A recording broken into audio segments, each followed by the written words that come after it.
Oh, that's some gear fluid.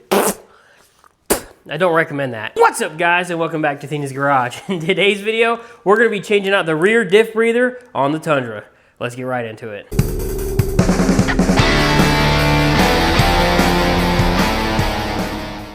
Okay, so these are some of the things we are going to need. Some Teflon tape, 14mm wrench, some zip ties, a T30 Torx bit, obviously a ratchet or impact, which I will be using.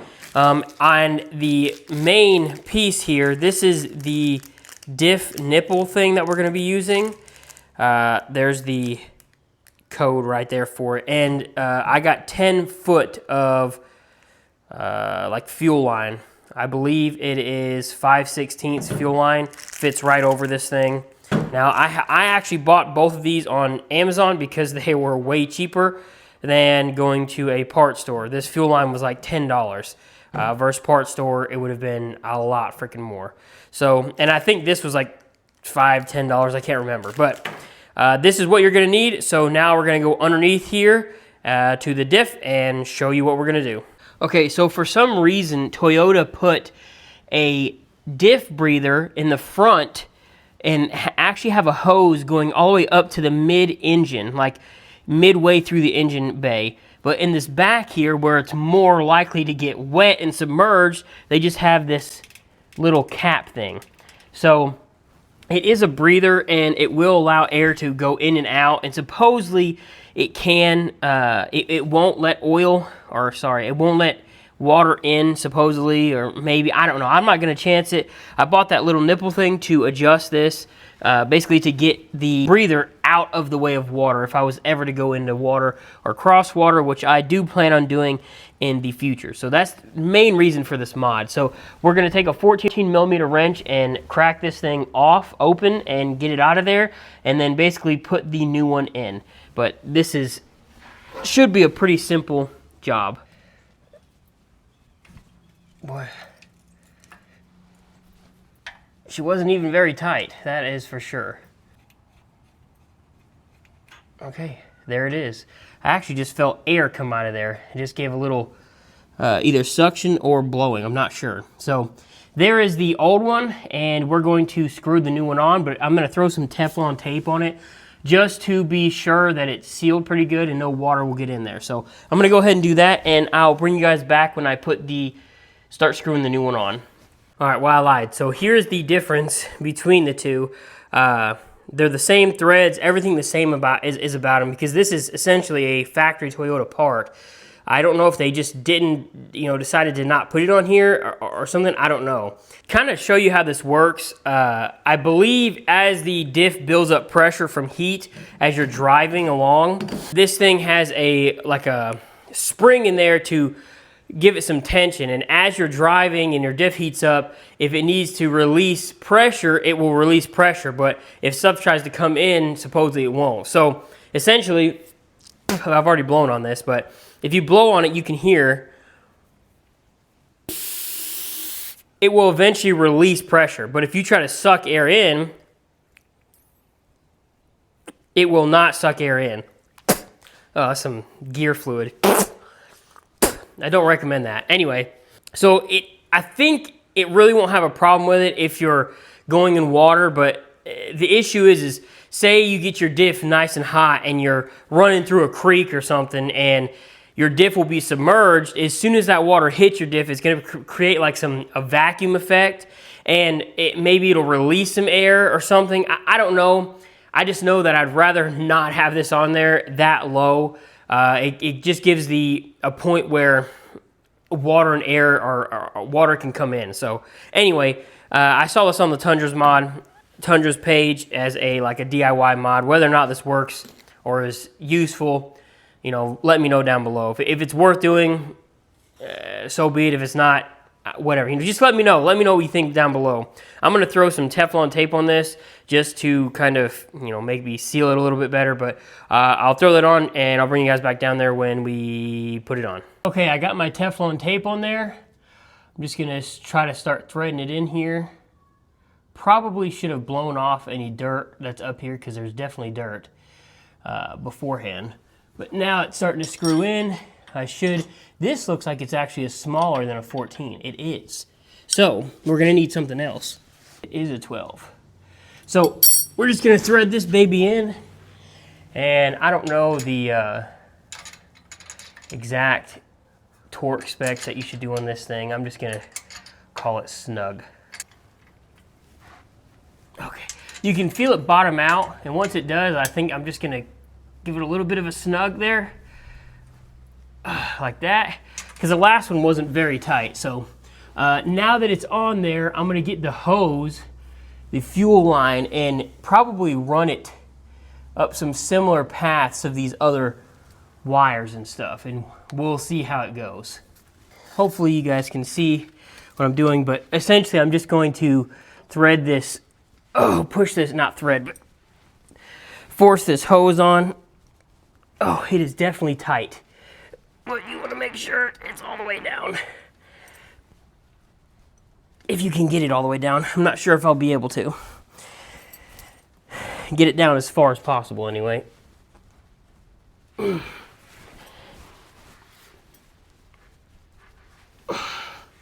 It's hard to see in here too.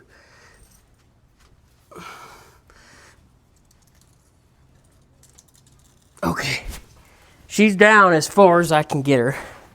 So now I'm going to try to figure out a route to run this hose, and from there I'll probably bring you guys back and show you where I ran it, but I'm not exactly sure where I'm going to run it yet. So let me figure it out and I will bring you guys back. Before I get any further wiring, or not wiring, running that hose, I'm gonna pop off this tail light, because I'm running the hose up through this tail light here, and all I'm gonna use is this T30. There's 2 screws, one up here, one down here, and you actually can use a plastic pry tool, I should have listed that, to pop this tail light out. It just comes right out. I actually have a video showing you how to do this when I replace the bulb, so if you want, go ahead and check that out. But for now, I'm gonna pop this off so I can kind of see from the bottom up here where I wanna run that hose, and then I'm gonna show you guys what I've done and where I've ran it. This is how much hose I have left over. Now, I decided to run it up on this side because it's closest to where the diff, little breather is. And I think what I'm gonna do is just kind of leave it hanging here, and I may throw this original breather back in there and zip tie it. But, so I didn't want to come up through here, only because when you lift the tailgate up and down, let me do that real fast, that shock moves, and I didn't want anything like loose and flopping around where that shock is, so I didn't come up through right here. I came up behind it, and it's essentially the same exact thing from behind it. There's just this little plate here, this bracing plate for the quarter panel. Underneath, I'll show you where I went and zip tied. It's not 100% done yet, but essentially the breather is right here. It comes straight up. Sorry, let's see. It comes straight up. There's actually a threaded thing here, and I read on the forum that there's a hose thing, and I'm probably going to eventually get it. It will bolt right into that, and it's like a kind of a pinch wire that will hold this 5/16 fuel line, but I don't have it right now, so we're not going to use it. I used a loose zip tie because I didn't want it rubbing up against any metal. It's kind of loose and floppy, and then I went over the spare tire holder right here, past it. And then from there, let's see if you can see, there's the hose. I zip tied it to this already wired, the wiring harness that's already here, right on top of it.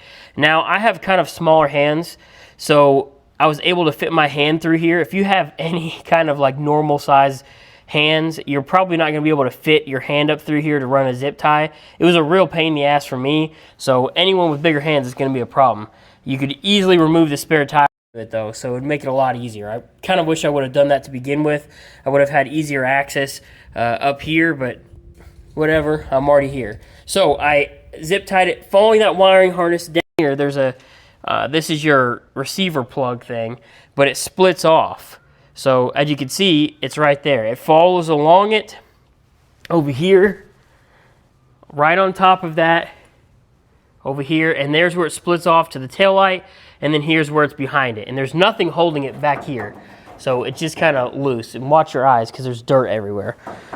So it's just kind of flopping there, and I may tighten this up a little bit or kind of angle it a little bit more, but I don't think it's going to rub anywhere. There's nothing sharp that it's hitting that I can feel. So that's the route I'm taking. I'll clean up these zip ties too here in a second, and I may throw some more on, maybe up here somewhere, but I'm not sure. Obviously, I'm going to put a couple zip ties around this thing so that it's completely sealed, but right now, I don't have anything on there, so I'll do that in a second. You don't need to show me that. Just literally, you can use it as a hose clamp over here. As you can see, it comes up, and I will maybe add another zip tie here so this isn't kind of slowly, you can see it will kind of back out. Maybe add 2 more, kind of cinch them here, but I don't want it rubbing on anything tight because it will eventually rub and wear a hole through if there's anything real sharp, but that's not sharp right here, so I shouldn't have a problem. I probably could have used this little hole, these back here maybe, and just ran it to right there. If I change anything, I'll let you know, but this is probably where I'm going to go. I do think I'll thread and maybe try to put this little breather back in there. I'm not sure. I don't know what I'm going to do yet for the end. I could just leave it open. I don't think it's going to vent that much, and I know dust gets back here, but I don't know. I may just try this and we'll see what happens, but I think that's where we're going to go for now. Obviously, you put the headlight back up in there. It's probably not great to be letting it rest like this, but it is what it is. Okay, so I did end up zip tying it here, right there, as you can see. I tried messing with a couple spots over here, but everything I did the hose ended up on this sharp top piece up there, and I didn't want the hose resting on that. It's going right over it, so it's not actually touching any of the sharp pieces. It is touching this edge in here. I don't know how well you guys can see this. The sun is reflecting horribly in here. Anyway, it's touching that, but it's a rounded edge, so I don't think I'll have a problem with it wearing through. And right here, it's tight, but it's I don't think it's going to be a problem. It's pretty smooth and flat right there. I mean, eventually it might wear through, but for now, it's not going to. So I think what I'm going to do is call that good. Zip tie. I did add the thing here. So I'm going to put a zip tie around this, kind of acting like a hose clamp, along with the one on the bottom, and then we'll probably call that good. All right, guys, so that's probably going to be it. I mean, it's a pretty simple thing to do, especially once you can get in there and not bust your hand up a little bit like I did. So I think that's going to prevent any water from getting in the diff, at least while the diff is getting like super cooled or like going through water. I'm not sure. I just thought it was cool. It's a cool little thing you can do. It's cheap. If you have any questions, leave them in the comments down below. And if you have any concerns, like is this even worth doing? Is it even worth spending the time and money to do this? I don't know, man. Let me know down below. But this is how you do it. So if you want to help support the channel, I have links in the description where I'll have bought all this stuff. I did actually buy everything that you saw that I use on Amazon. So if you want to help support me, use those links. And also I have members, 99 cents a month. If that's another great way to support me, or just like and comment and subscribe and all that stuff. That works too. So that's going to be it, guys. Hopefully you learned something. Don't really have much else to say. Hope you have a good day. Bye.